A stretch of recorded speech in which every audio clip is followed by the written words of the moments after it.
अस्सलाम वालेकुम सज्जनों ते बेलियो। उम्मीद है ठीक ठाक होवोगे, जींदे वसदे रहो, दुआ कर छड़िया करो। साढ़े अज दे विलाग का मौजू है औलाद की तरबीयत ते वालदैन की जिम्मेदारी। औलाद पैदा करना, उन्होंने पढ़ाना लिखाना, बड़ियां करना ते जॉब दे या बिजनेस के काबिल बनाना, यही जिम्मेदारी नहीं है। ये तो हर माँ प्यो करता पे है। असल चीज़ है अपनी औलाद की तरबीयत।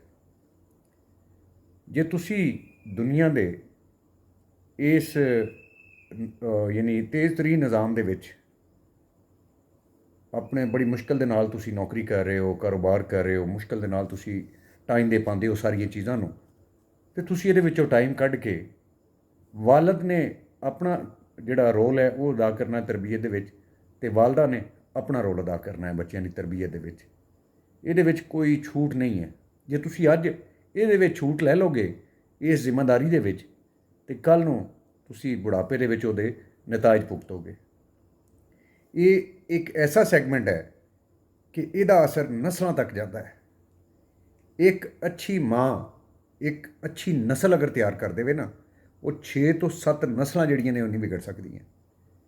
वो जिस टाइम ते कोई उन्होंने विगाड़न लगेगा या पुट्ठे राह ते चलान लगेगा, वो पिछे मुड़ के देखणगे कि साडे वड्डे की सी, साडे वड्डियां ने किस तरीके नाल निज़ाम जिहड़ा सी उहदा हिस्सा बने हो, साडे बड़े किस तरह जिहड़ा जिंदगी दे हर मामले दे विच चलदे सी। इसलिए कभी भी अपनी इस जिम्मेदारी को ना छोटा समझना, ना तो अखा चुरानिया, ना इस जिम्मेदारी तो भजना है।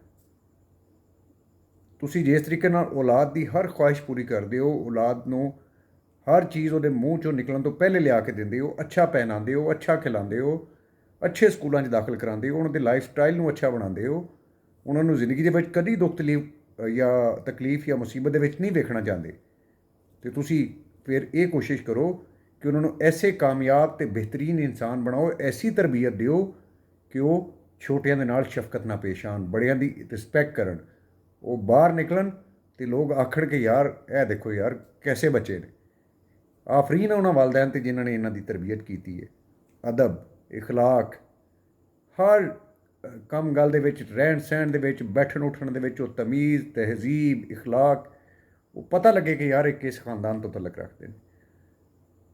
जे तुसी ये जिम्मेदारी भी अच्छे तरीके नाल निभा लई, तो यकीन करो तुहाड़ियां आने वालियां 7 नस्लों तक, 10 नस्लों तक तुहाड़ा नाम जिहड़ा है वो जिंदा रहेगा कि साडे बजुर्ग हो सीगे।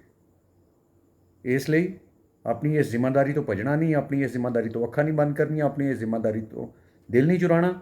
इस जिम्मेदारी को दिल ला के वालदैन ने पूरा करना है। अस्सलाम वालेकुम।